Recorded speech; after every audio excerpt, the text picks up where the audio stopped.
Fala galera, Conexão Gonçalense mais uma vez aqui na área, aquele bate-papo com quem inspira a nossa cidade. Então já curte, compartilha, se inscreve no canal e vamos para a entrevista.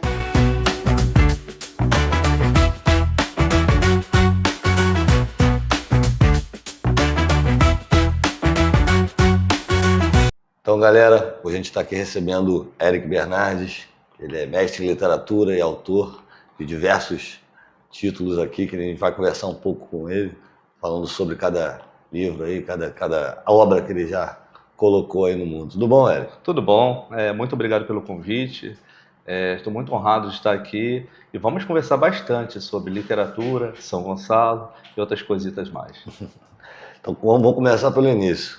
Qual livro foi o primeiro que você escreveu e qual foi sua motivação ali de escrevê-lo, né? Bem, o primeiro foi o Panapaná, Contos Sombrios, que foi uma vontade pessoal, né, que eu tinha quando era garoto. Eu sou criado no Engenho Pequeno, sou gonçalense, sou criado no Engenho Pequeno.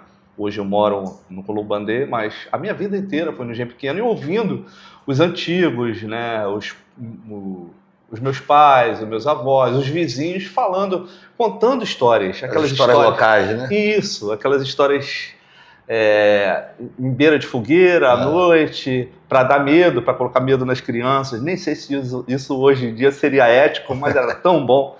Dava medo, mas era gostoso. E eu ficava pensando, né? Caramba, essas histórias poderiam ser escritas. E quando eu fui crescendo, trabalhando numa indústria farmacêutica, eu ficava pensando, foram falecendo as pessoas que criavam essas histórias. Olha, vai acabar, né? Não vou conseguir, nunca mais eu vou conseguir ouvir essas histórias. E aí eu comecei a fazer letras, por uma paixão também, que eu sempre gostei muito de ler. E resolvi, quando eu já estava fazendo uma pós-graduação em textos góticos, escrever o livro, juntar, na verdade, as histórias. Essas histórias. Isso, né? Documentar, né? Registrar as histórias que os antigos contavam. Umas histórias vinham dos antepassados, já eram criadas há mais de não sei quantos séculos, outras histórias eram inventadas por eles, e aí eu resolvi colocar tudo em um livro, que é esse aqui, vou pegar, Contos Sombrios, né? Panapaná. E como a primeira história é a história de uma revoada de mariposas que transforma um personagem, uma espécie de vampiro, não vou dar o spoiler, uma espécie de vampiro, meio lobisomem. As mariposas entram pela uma janela carcomida de madeira e começam a envolver esse personagem. Eu ia chamar de borboletas. Mas como eu sou professor de português, eu gosto muito de substantivos coletivos, acho eles curiosíssimos, eu fui atrás do substantivo coletivo de borboleta e mariposa. E aí é Panapaná. Panapaná vem do tupi, né? E paná é borboleta, em tupi. Panapaná, muita borboleta, coletivo. E é curioso porque no dicionário português, né, do português de Portugal e do português do Brasil, que o Panapaná tá lá e a origem é em tupi. Então, assim, em Portugal não existia o coletivo para borboleta. E aí, nós aqui no Brasil tivemos essa felicidade de ter o coletivo borboleta, de borboleta. E aí eu resolvi dar esse nome, Panapaná Contos Sombrios, em homenagem a essas mariposas que transformam dos personagens, né? Uhum. E aí eu lancei esse livro aqui, mais por realização pessoal, por vontade de ter as histórias guardadas e as pessoas lerem. Eu estava aprendendo a escrever, né, no mundo acadêmico. E eu fui a uma livraria chamada Livraria Ler e Arte, né, cuja a dona era Virgínia, que aliás um salve para a Virgínia aí, que ela sempre assiste tudo aí que a gente fala. A Virgínia tinha essa livraria, eu falei, Virgínia, não quer deixar aí para vender não? Ela deixou lá e deixou num vidro lá, e as pessoas foram passando, algumas comprando, né, e no final das contas, numa conversa com o Elcio Albano, o Elcio gostou muito, né? Elcio é o proprietário de um periódico aqui da cidade. E aí, o Elcio gostou muito de uma história aqui dentro. Uhum. Né? Eu entrei em contato com ele e tudo mais. Que fala da Ponte Rio-Niterói. Não é um conto a história da Ponte Rio-Niterói. O livro todo é de contos, mas tem essa crônica no meio que, pelo fato do meu avô ter trabalhado na Ponte Rio-Niterói, ele contava, quando eu era criança, a história, né, sobre a Ponte Rio-Niterói e tudo mais, que é sombria, por sinal, por isso que ela foi parada. Toda essa construção, né? As pessoas que morreram, né, concretadas naquela, né, nas pilastras, na fundação. Isso é bastante sombrio, né? Sim. E na época de ditadura, né, os corpos não apareceram. Ficou por isso mesmo. Ficou por isso mesmo. Muita gente não recebeu pensão, é bastante sombrio. E ele gostou muito, né? Foi a crônica que ele gostou, e aí foi feita uma parceria e eu comecei a escrever crônicas sobre São Gonçalo, mas nesse mesmo estilo da crônica sobre a Ponte Rio-Niterói, e foi dando certo. Contando um pouco da história, né? Isso, a história de São Gonçalo. Comecei pelo Rodo de São Gonçalo, lugar onde a memória faz a curva, né? Que tem esse nome, Rodo, porque é onde o bonde fazia o giro, fazia o rodo, né? No centro ali, e depois escrevi sobre o Palacete do Mimi, né? Famoso Tem a história curiosa também, né? Sim, e sobretudo pelo fato dos modernistas, né? O pessoal da Semana de Arte Moderna, que os mesmos artistas tiveram em São Gonçalo, nesse palacete. E quase ninguém comenta isso, né? Sim. E essas histórias foram escritas, né, no jornal, esse periódico do Elcio, e foram continuando ali. E foi dando certo até que chegou um dia que eu não tinha mais repertório. Chegou no ponto final. Chegou um ponto que eu não tinha mais repertório, e aí o que eu fiz? Passei aos lugares. E aí foi muito lugar, né? Fui ao Mundel, que não é Mundel, é Guarani. Como eu conhecia bem o G Pequeno, conhecia bem o Alacomba, né? Fui contar a história do Alacomba. E essas histórias todas, comecei a ser chamado para dar palestras sobre a história de São Gonçalo nas escolas, em alguns lugares. Bacana. Embora eu não seja um professor de história, né? Sim. Mas pela toda a sua pesquisa, eu acho que você tinha... Sim, né? sim. Tinha tarimba ali para poder Eu chegar gosto, e falar. né? Eu gosto. Sim. Agora eu estou estudando história por conta própria, né? A história oficial. Mas mesmo assim, toda vez que eu ia dar uma palestra, eu falava, olha, eu não sou um historiador de formação, minha formação é de literatura e língua portuguesa, mas sim, eles não se importavam. Eu juntei... As crônicas foram acontecendo, eu fui dando essas palestras, até que chegou um dia, eu com aquele monte de jornal impresso na mão, indo fazer palestra, eu tive a ideia de transformar em livro. E aí eu fui conversar com o Elcio, que também tem uma editora, a editora Apologia. Eu falei, Elcio, o que você acha de fazer? Acho ótimo, vamos esperar juntar 40 textos, 40 histórias. Juntamos as 40 histórias, e aí saiu o primeiro, né? Cambada, Crônicas de Papa Goiabas, né? Que tem esse formatinho aqui. Sim. Né? Saiu com 40 histórias, as primeiras 40. As escolas começaram a comprar para trabalhar com os alunos. Sim. Professoras da UERJ, estagiárias, começaram a levar para as escolas fazerem exercícios, provas com... Para conhecer também, para as crianças do município. Sim. Conheceram o município. Porque aquilo que você falou ali foi muito interessante também, a história oficial. E tem uma diferença, às vezes, da história oficial para a cultura oral ali da região. Sim. E tal. Então, às vezes, tem os pormenores que passam batido na história. Sem contar que em São Gonçalo tem uma peculiaridade. As crianças de um bairro não conhecem o outro bairro. Então, assim, quem é de Monjolos não conhece Neves. Quem é de Neves não conhece o G Pequeno. Sim. E quando a gente vai às escolas e começa a contar, a gente diz, caramba, isso é aqui? É na minha cidade? É no meu município? Isso é muito interessante, né?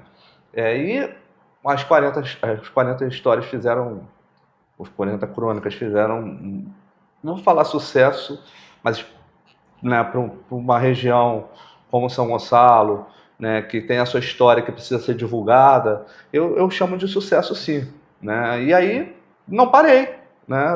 O time que está ganhando a gente não mexe, até porque eu já estava apaixonado por essas idas e vindas em São Gonçalo.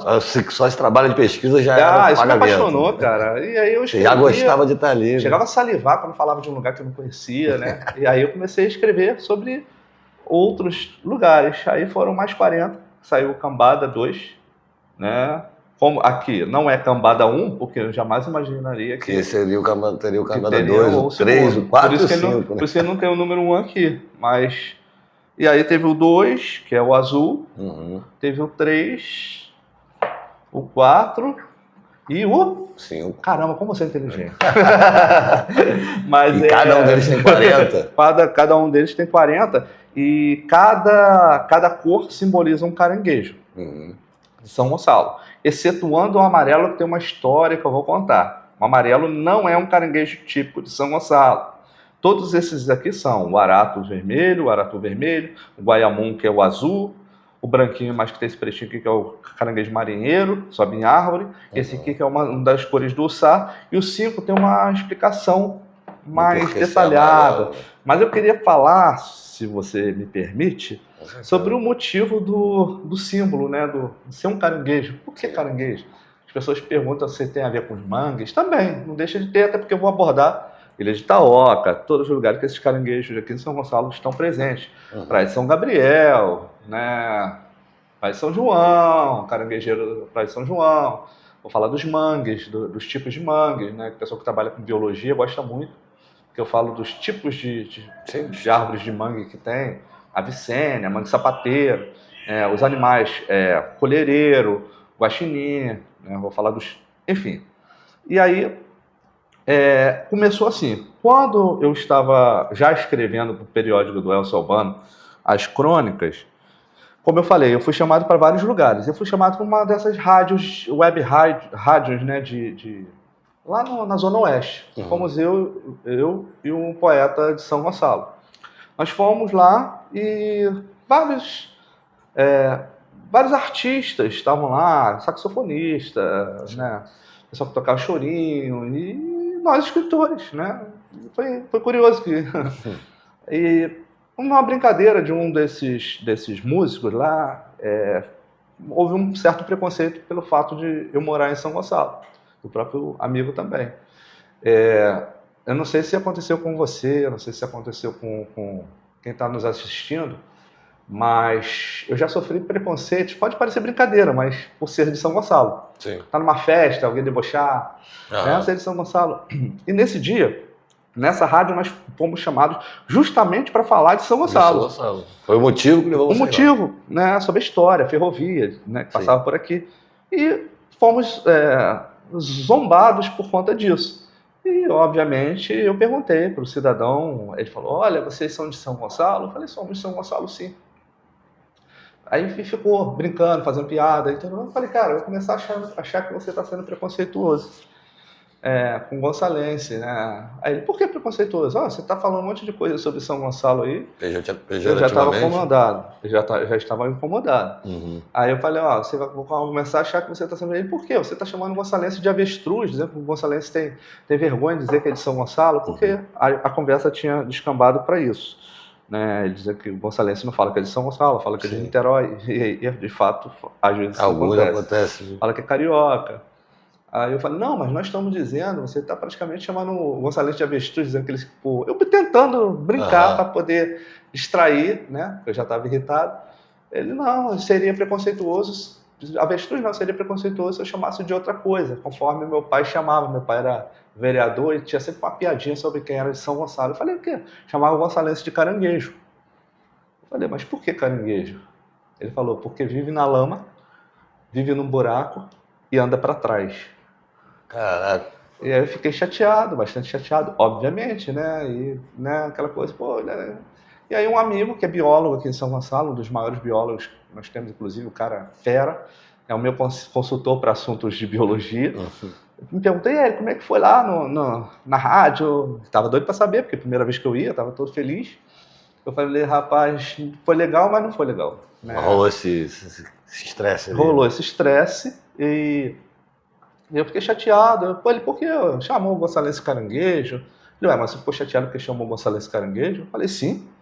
Né? Falou que o gonçalense anda para trás. Ele, cara, se te serve de consolo, caranguejo não anda para trás, não. Caranguejo, ele anda de lado para encarar o predador de frente. E detalhe, que na biologia, o caranguejo é um dos animais mais nobres do mundo. O caranguejo ele é resistente, altamente resistente, forte, aguenta tantas vezes o peso dele, adaptável pra caramba. Detalhe, Érico, o caranguejo de São Gonçalo, o caranguejo endêmico, né, que é o aratu, o Aratus Pisoni, ele nem vive na lama, ele nem vive em buraco, ele vive em árvore, ele sobe em árvore.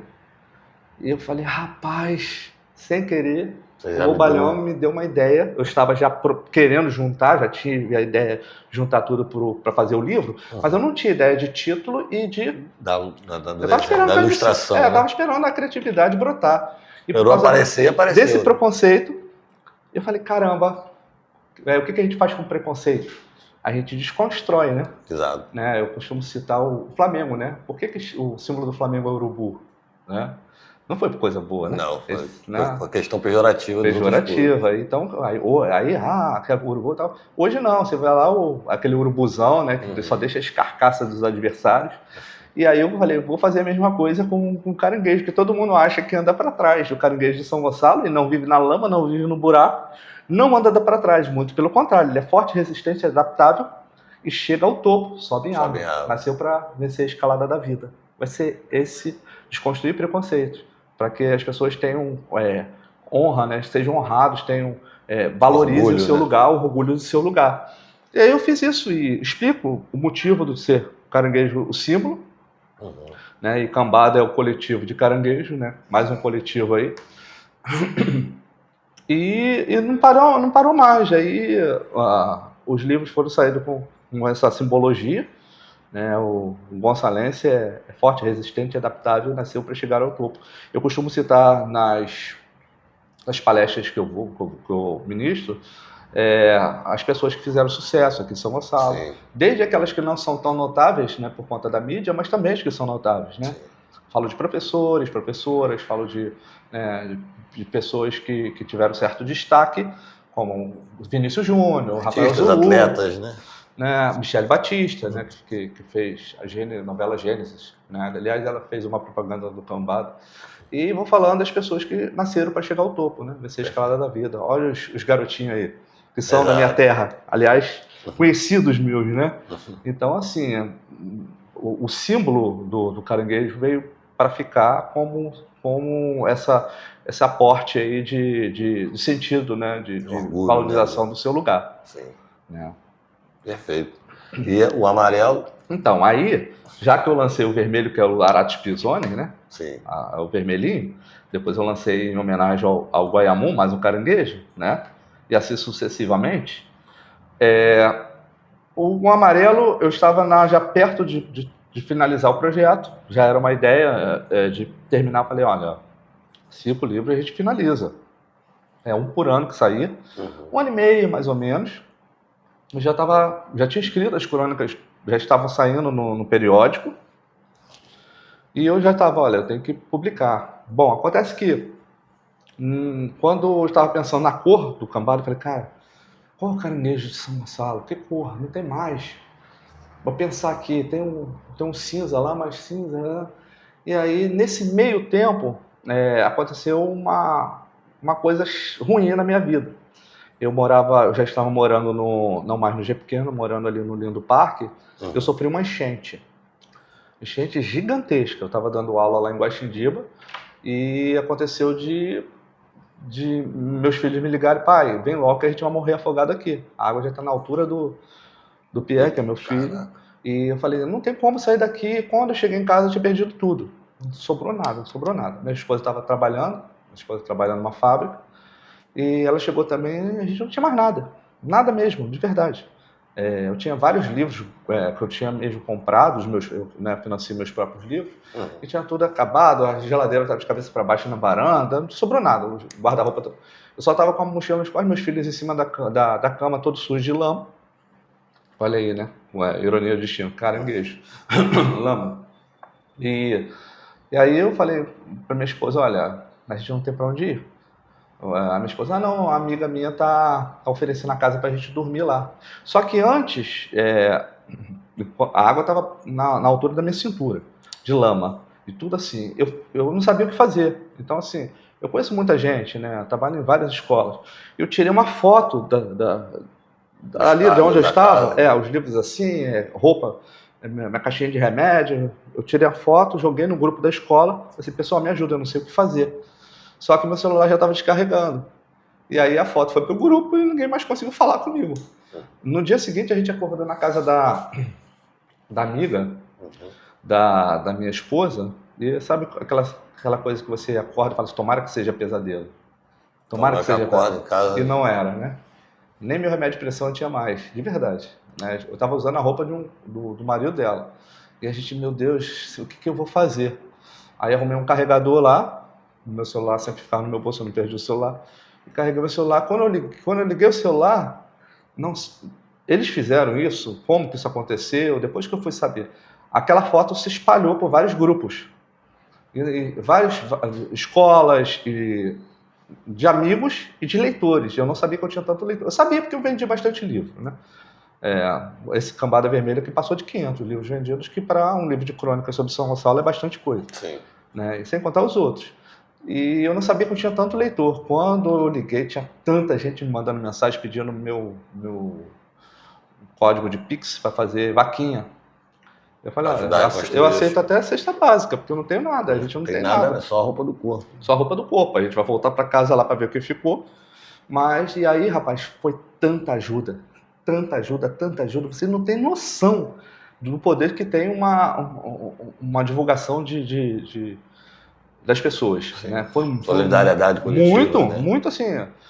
Desde empresários com muita grana até alunos meus de escola botando dinheirinho de merenda para ajudar. E isso foi surreal. E nós voltamos para casa, mas a gente não podia ficar muito tempo lá, porque eles asfaltaram o morro e a água toda ia entrar de novo lá, né? Depois que asfaltaram o morro, aquela foi a primeira enchente, ia ter sempre.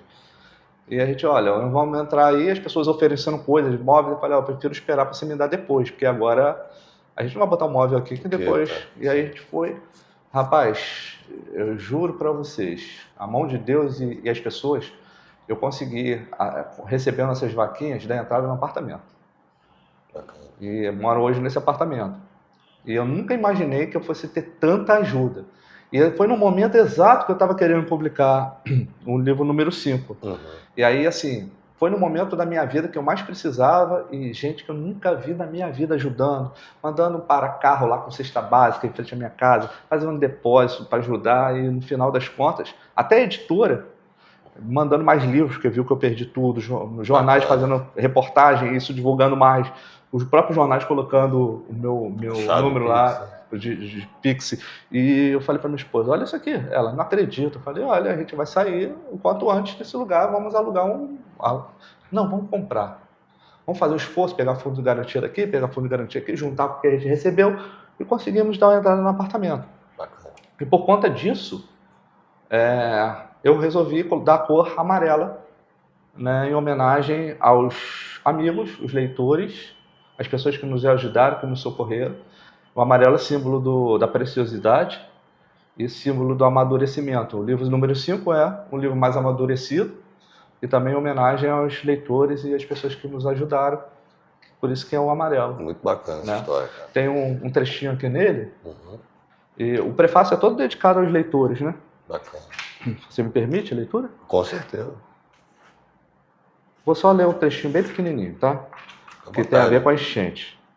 E quando a torrente da vida tentou lhe afogar, quando a enchente de lama invadiu e destruiu o seu habitat, o caranguejo chegou ao topo de novo, subiu na árvore chamada solidariedade, mas não fez por si mesmo. Os outros é que o colocaram lá e o fizeram companhia. Bacana. Muito bom. E é por isso que ele tem essa cor amarela, né? Bacana. Em homenagem aos leitores, em homenagem aos amigos. Que história, hein, cara? Que história. E graças a Deus aí a solidariedade, né? Sim, o pessoal conseguiu você reconstruir, né? Depois de eu uma sou apaixonado, cara. dessa. Eu sou apaixonado pelo povo gonçalense. Até quem não é gonçalense ajudou. Então as pessoas que se uniram em torno da ideia de um livro. Causa, né, uma ideia de um livro sobre a literatura, e a literatura proporcionou isso. Hoje meus filhos estão seguros, moram num apartamento, tem uma qualidade de vida muito melhor por causa dos leitores. Então, cara, eu sou apaixonado por São Gonçalo, sou apaixonado por isso, né, por todos eles. E como eu também trabalho em Niterói, né, eu fechei com 5 livros Cambada, os meus alunos de Niterói ficaram com ciúme. Professor, você só escreve sobre E a gente esqueceu da gente. Pois é. Só que eu já tinha algumas pesquisas sobre Niterói por causa de uma editora que eu fiz um serviço, fazia, né? Agora não. Aham. Mas sempre fiz um serviço por fora, né? Sim. Escrevia algumas coisas. Freelance, trabalho freelance, escrevia para jornais diversos, editora, escrevia prefácio, trabalhava com prefácio de editoras, dava parecer de livro, esse livro aqui é bom, fazia o laudo, né? Escrevia lá para dizer por que era bom, por que não era.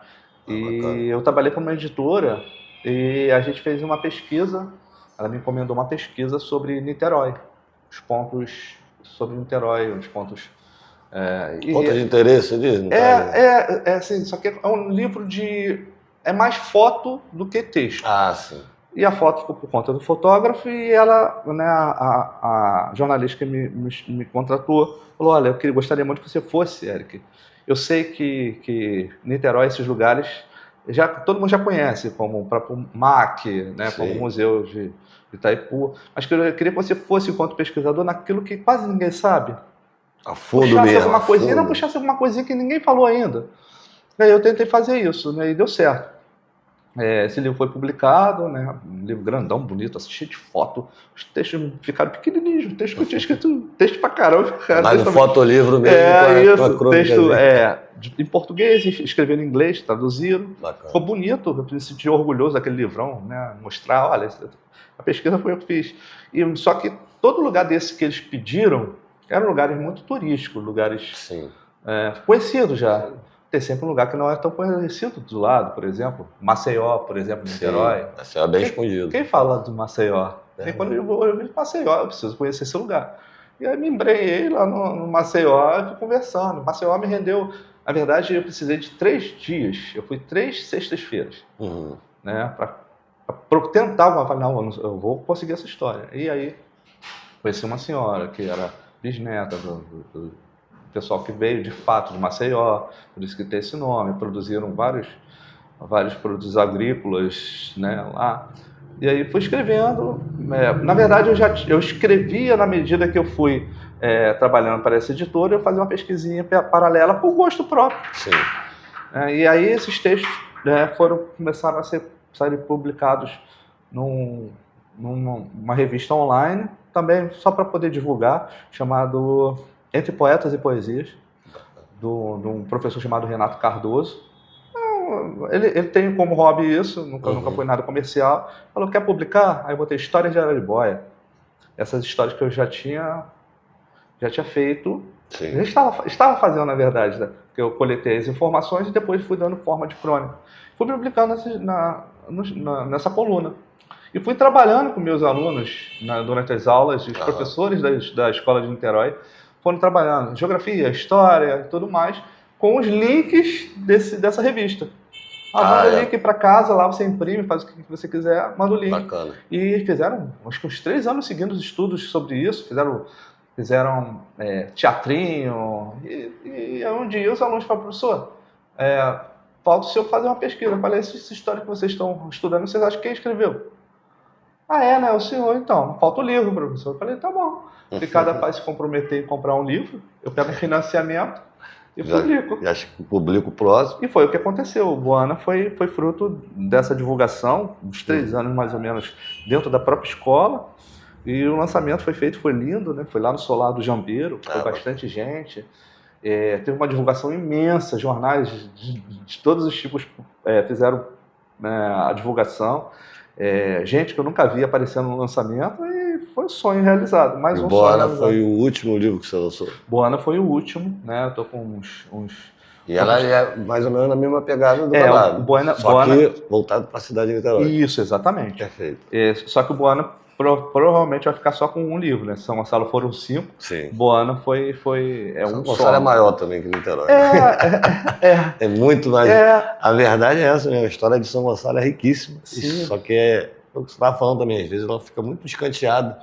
E é uma bobagem, porque se é uma história tão rica, deveria ser até mais difundida, principalmente nas escolas do município. Mas, sinceramente, caberia mais um livro Boana, mas eu acho que estou num outro momento, estou escrevendo outras coisas, uma ficção científica, eu estou preparando aí. Eu ia entrar justamente nesse mérito aí, quais são os seus próximos projetos aí? Então, você pode dar um spoilerzinho? Claro, eu estou fazendo uma pesquisa sobre Itaboraí, né, mesma pegada do Cambada de Boana, porque meus alunos estão cobrando.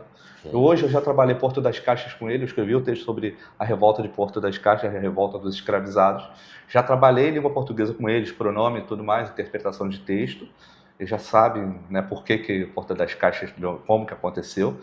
E já escrevi sobre Manilha e tudo, para trabalhar com eles. Futuramente, se tudo der certo, se acontecer naturalmente, eu transformo em um livro, né? E também já tem um tempo, já estou há 4, 5 anos escrevendo um livro de ficção científica sobre o caso da máscara de chumbo. Você que é de Niterói? Niterói, né? Então, eu transformei aquela história da máscara de chumbo, que é uma matéria jornalística, numa ficção científica. E está muito bacana. Bacana. O livro já está envolto de mistério. Estou fechando o livro, está muito bom. Eu, enquanto professor Éric Bernardes, me torno um personagem, sou perseguido, sou sequestrado porque eu sei demais. E parte de fato de uma entrevista isso é a parte dessa entrevista de um ex-aluno meu, cuja avó, lá do Colégio Adventista de Niterói, cuja avó, na época, ele já tem 3 anos, 4 anos, professor, o senhor gosta de jornal? Eu falei, eu escrevo, né, para jornal. Então, o senhor já ouviu falar no caso da máscara de chumbo? Falei, já, adoro essa história. Como é que você sabe, se você é tão pequeno? É que minha avó, na época, era criança que descobriu os corpos lá em cima. Aí. Esse rapaz mora ainda no Morro do Vintém, esse garoto, né? E a família dele é toda de lá. Então, a senhora que descobriu os corpos lá junto com o rapaz, soltando pipa no telhado, é a avó dele. É a avó dele. Aí eu falei, não. Já virou objeto de estudo. E, logicamente, quando eu encontrei com a avó dele, ela me contou, e no meio da contação de história surgiu muita mentira.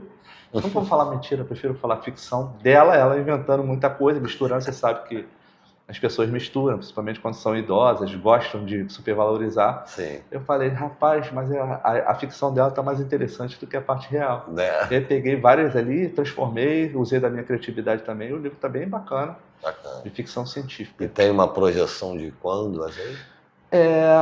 Provável que esse ano ainda. Esse ano aí? A intenção, a ideia é essa, é de sair esse ano já. Então já fica até o convite. Os alunos lá de Niterói ficam cobrando, rapaz. Pessoal, que eu contei a história pra eles. Agora já estão todo mundo querendo. Isso aí. Já fica o convite para quando você for lançar o livro, você voltar aqui, a gente marcar presença no seu lançamento, será um prazer. Lançamento. Érico, foi um prazerzão bater um papo com você. Prazer foi todo meu. Muito obrigado. Prazer foi todo meu. Como de costume, vou deixar um tempo para você agradecer quem você quiser, deixar uma mensagem para que você queira deixar. Pode também deixar o arroba aí para você, o pessoal poder te seguir também. Fazer o merchan aqui, né? Com certeza. Esses livros, todos esses livros, vocês encontram em algumas livrarias, mas principalmente comigo no meu Instagram, né? Meu Instagram é @cambada123. @cambada123. Por que 123? Porque até então só tinha publicado 3 livros Cambada. Né? E eu criei meu Instagram nessa época, né? Então, para quem quiser adquirir qualquer um desses livros, é só me dar um alô. Oi, Érico, eu quero. E eu levo até você, né? Os livros. E vale a pena, viu? Os livros foram escritos com muito carinho. E cultura, né? Você aprende história de São Gonçalo, aprende história de Niterói, se divertindo, né? É essa a ideia. O principal motivo dos livros é o prazer da leitura. Eu falo isso para os meus alunos. O que vem de conhecimento vem no bojo. Eu não escrevi textos, eu não escrevi livros para serem didáticos. Eu escrevi livros para as pessoas se divertirem, né? Sim. E aí, automaticamente, acabam aprendendo, né? Quando vê, eu sei por que se chama isso, eu já sei a história de São Gonçalo porque eu me diverti lendo os livros. E obrigado, galera. Obrigado mesmo pela atenção. E fica a dica aí. Muito obrigado mais uma vez. Valeu. Obrigado. Prazerzão. Parabéns pelas obras. E é isso, galera. O Conexão Gossanense vai ficando por aqui. Curte, compartilha, se inscreve aí no canal e até a próxima. Tchau, tchau.